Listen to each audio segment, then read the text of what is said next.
Boa noite, povo de Deus, paz seja convosco. Hoje vamos abordar um assunto que se encontra no livro de Salmos, capítulo 139, versículos 7 ao 12, intitulado Se Escondendo de Deus. Então estaremos abordando um tema que trata da qual o homem tem procurado se esconder de Deus. As Escrituras Sagradas citam como exemplos Adão, que se escondeu de Deus por desobedecer a sua ordem, pecando, portanto. Cita ainda Saul, que se escondeu de Deus entre a bagagem por medo de assumir o trono de Israel. Elias, o grande profeta Elias, se escondeu de Deus por ter medo da rainha Jezabel. Jonas também se escondeu de Deus porque endureceu seu coração contra a cidade de Nínive. O próprio rei Davi se escondeu na caverna com medo do rei Saul. Noemi fugiu de Belém para Moabe com medo da fome. Enfim, são vários personagens bíblicos que são relatados que se esconderam de Deus por algum motivo ou por vários motivos. Observe, porém, que alguns tentam se esconder de Deus por ter medo de serem investigados. Outros, para não aceitarem a missão a eles designada. Outros ainda, tentando fugir da indignação de Deus. Mas como está escrito nos versículos lidos dessa noite, ninguém pode se esconder dos olhos de Deus, porque todos os nossos atos são atos que são conhecidos pelo Senhor nosso Deus, mesmo antes de serem praticados. Porque Deus conhece pensamentos e intenções do nosso coração. Nada mesmo pode ficar encoberto para Ele. Portanto, irmãos, ninguém, mas ninguém mesmo pode se esconder do nosso Deus, pois Ele é o grande e único juiz que julgará todos os vivos e os mortos. Nós teremos de prestar contas para Deus um dia, contas de todos os nossos atos praticados nessa terra, ou mesmo aqueles atos que foram deixados de praticar. Infelizmente, esconder de Deus, ocultar e mentir é uma prática, é uma das características do ser humano. O ser humano está propenso a mentir, a esconder, a ocultar, sempre com uma tentativa. A pior tentativa do ser humano é tentar esconder os seus fracassos, eximir-se da culpa e das consequências que possam advir dos nossos fracassos, tentando isentar-se e transferir para outras pessoas as responsabilidades de seus erros e falhas. Infelizmente, todos os dias nós vemos pessoas praticando esses atos. por ter perdido a comunhão com Deus, o ser humano passou a ter medo, ter vergonha e constrangimento da presença de Deus. E ele viu que a única saída era esconder-se de Deus. Exemplo claro é Adão. Adão, ele não respondeu ao que Deus tinha mandado. Ele transgrediu as ordens de Deus. E como consequência, nós vimos o que aconteceu. O homem perdeu tudo aquilo que ele tinha diante de Deus. Perdeu a sua essência, que é ser semelhante a Deus. Perdeu o direito de viver a vida eterna com Deus. Porque Deus nos fez para vivermos com Ele a vida eterna. E o pecado de Adão nos separou de Deus. Essa situação, motivada pela culpa, fez com que Adão se escondesse de Deus, tentasse se esconder de Deus. E isso trouxe ao homem fragilidade, ressentimento e a tendência em querer se esconder de Deus, se esquivando dos erros cometidos. Consequentemente, irmãos, essas atitudes trazem, além da perda da comunhão com Deus, dores, traz maldições, traz a morte eterna.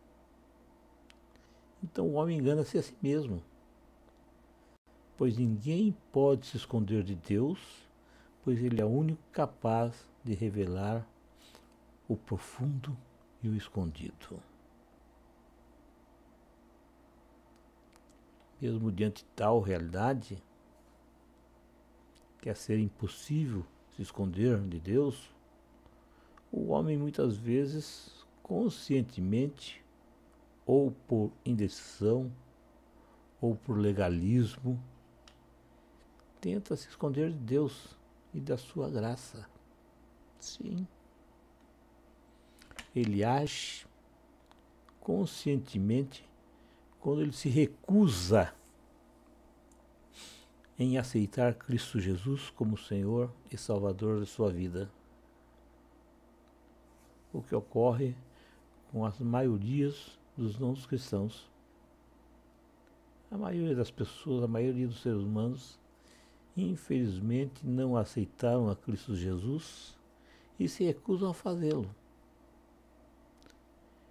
E é conscientemente o que eles estão fazendo. Sim, eles fazem conscientemente esse não aceite a Cristo Jesus. A indecisão é algo que acontece no mundo, mesmo no mundo cristão, onde o ser humano, apesar de conhecer a palavra de Deus, apesar de conhecer as suas promessas, mostra-se indeciso e relutante em efetuar as mudanças necessárias em sua vida. Sim. Ele quer a bênção, mas não quer o Senhor da bênção. Ele quer a graça, mas não quer o Senhor da graça. E muitas vezes, por essa indecisão, alegam não estar preparados e nem capacitados para efetuar tais mudanças. Lê do engano. Elas não percebem que estão se escondendo de Deus, que estão dando brechas para que o encardido entre em suas vidas. Embora todas as formas que o homem se utiliza para se esconder de Deus sejam injustificáveis, o legalismo é, sem dúvida, a pior opção, uma vez que é centrada no orgulho e na hipocrisia. No primeiro caso, o legalista acredita poder juntar méritos que sejam suficientes para se aproximar de Deus através das obras realizadas. Isso a gente vê todo dia nos jornais, na televisão e mesmo dentro das igrejas. É um exemplo que foi citado por Cristo Jesus, quando falou da parábola do fariseu. O fariseu não justificado e do coletor de impostos justificado através das suas orações no templo. O fariseu queria se apresentar ao mundo. O coletor de impostos queria se apresentar a Deus.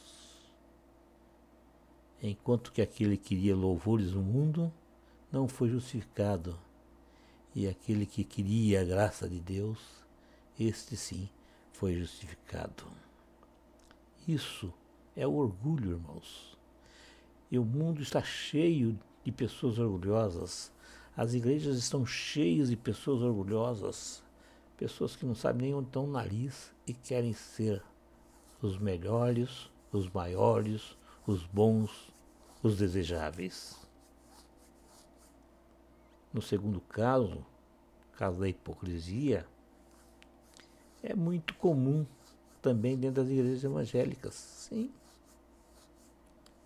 Principalmente nas igrejas evangélicas, onde as pessoas não conseguem efetuar todas as exigências da palavra sagrada, mas procuram aparentar descaradamente uma aparência de santidade. Irmãos, isso nós vemos todos os dias dentro das igrejas. E não estou falando só de membros, não. Há muitos pastores, há muitos obreiros que praticam a hipocrisia dentro das igrejas. Mas você pode ter certeza de uma coisa: a essas pessoas, a estes, Cristo Jesus comparou como túmulos caiados, bonitos por fora, mas por dentro cheios de podridão. Esses são os túmulos caiados. Portanto, irmãos, não tente fugir de Deus. Por pior que sejam as circunstâncias, lembre-se que só Ele pode restaurar sua vida. Só Deus pode nos restaurar. Só Deus pode nos mudar, nos transformar. Mas para que isso aconteça, é preciso que a pessoa decida em voltar para Ele. É preciso que a pessoa decida não ficar sem rumo e vivendo com incerteza, vivendo com medo. Portanto, meu irmão, não fique desprotegido. Não deixe o encardido tirar proveito dessa situação. Dobre seus joelhos. Fale com Deus. Ele está pronto. Ele está esperando que você se decida a voltar para Ele. Porque Ele não quer o mal de ninguém, Ele só quer o bem das pessoas. Volte para Ele. Lembre-se que Cristo Jesus entregou a sua própria vida para que nós pudéssemos ter esse reencontro com Deus. Um Deus que nos quer adotar como filhos Ele quer que você seja filho, você seja co-irmão de Cristo Jesus. Então não perca mais tempo. Volte para Cristo Jesus, aceite Ele como Senhor e Salvador de sua vida. Se volte para Deus e Ele fará o melhor por sua vida. Uma coisa é certa, nós não podemos esquecer jamais que Cristo Jesus, Ele veio para buscar e salvar o perdido. As pessoas com saúde não precisam de médico. Quem precisa de médico é o doente. Cristo não veio para buscar os salvos. Ele veio para salvar o perdido. Sim. Ele veio para salvar o perdido. Portanto, irmão, se apresente a Ele. Volta. Não importa o que aconteceu na sua vida. Não importa a circunstância que você está vivendo. Porque Cristo Jesus quer restaurar o relacionamento rompido. Ele quer tirar essa parede que te separa de Deus do caminho. Ele quer ver o sorriso em seus lábios novamente. Ele quer que você experimente todas as bênçãos que Ele tem reservado para cada um de nós. Ele quer ouvir a sua voz, irmão. Sim. Ele quer ficar lá com você, lado a lado, te ouvindo chorar, ouvir os teus questionamentos. Portanto, Ele quer te fazer companhia. Ele quer te amparar, trazer paz, trazer tranquilidade ao seu coração. Não perca mais tempo. Volte. Cristo está com os braços abertos te esperando. Faça a sua parte, porque Ele já fez a dele. Ele já entregou a vida dele na cruz, morte na cruz, para que você pudesse ter vida e vida com abundância. Então não faça Cristo esperar. Volte para Ele. Volte. Amém.